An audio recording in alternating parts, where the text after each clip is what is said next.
E meu pingo final, claro, vai para o pacote anticorrupção. Delinquentes de esquerda, bandidos mais variados, vândalos de toda natureza promoveram um espetáculo de selvageria nesta terça no entorno do Congresso.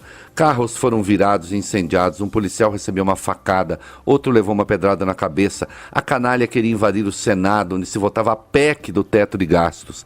Também se protestava contra o MP do ensino médio e se pediu o impeachment de Michel Temer. Em essência, os marginais entendiam que o parlamento brasileiro não tem legitimidade para votar a medida que limita os gastos públicos. E é quase certo que a maioria dos não esquerdistas repudia a barbárie e é favorável à emenda, certo? Atenção, você precisa decidir neste momento se repudia aquela turba só porque é contra a pauta dos vermelhinhos ou se combate também aqueles métodos. Mas você também precisa decidir se reconhece a prerrogativa do Congresso de votar leis, mesmo aquelas de que você discorda. Sigamos.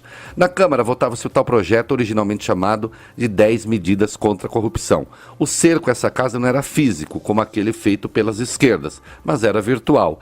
Assim como os comunas não reconhecem ao Senado o direito de votar a PEC dos gastos, muitos não esquerdistas, infelizmente, não reconheciam à Câmara o direito de se opor a parte das medidas propostas pelo Ministério Público. Setores da imprensa estão tratando o resultado como apocalipse. Vamos ver.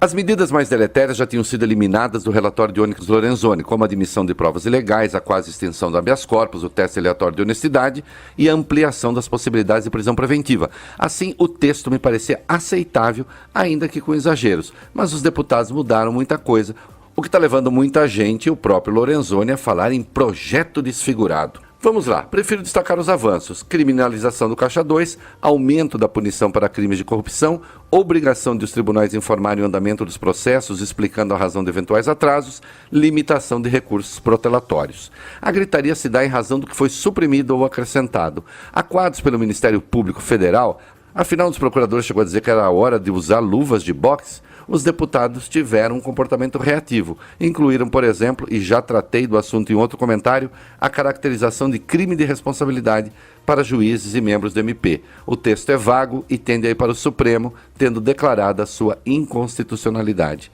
Uma emenda patrocinada pela OAB prevê a punição de membros do MP, juízes e policiais que violarem os direitos e prerrogativas de advogados. Também foi suprimida do texto a figura do reportante do bem. Em que consistia?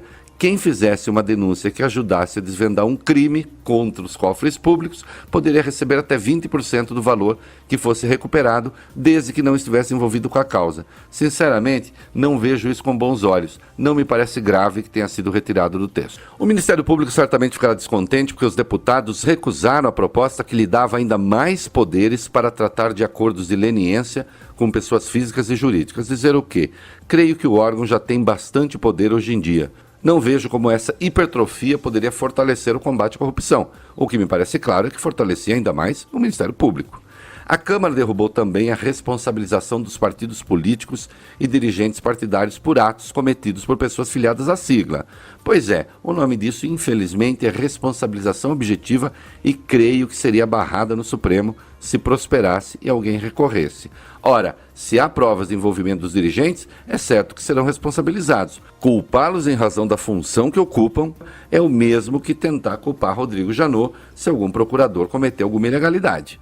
O que realmente me parece ruim, além da inoportuna caracterização do crime de responsabilidade para juízes e membros do MP, que tende a ser derrubada pelo Supremo, é a recusa da tipificação do crime de enriquecimento ilícito.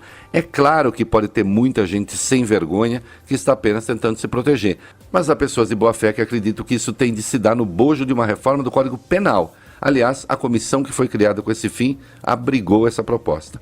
A diferença de Onyx Lorenzoni, que ficou consternado, prefiro dar destaque aos avanços que existem, apostando que o texto ainda pode ser aperfeiçoado no Senado, sendo certo que pode ter no Supremo o seu crivo final. Não estamos vivendo um período revolucionário em que se aceitam todas as demandas das forças da nova ordem, ou se começa a organizar a fila da guilhotina. A democracia é um processo que se faz com sucessivas e permanentes reformas. É só assim que se muda o que tem de ser mudado e se conserva o que tem de ser conservado, até para que as mudanças continuem. É preciso tirar do horizonte esse clima de comitê de salvação nacional. Isso sempre dana tudo.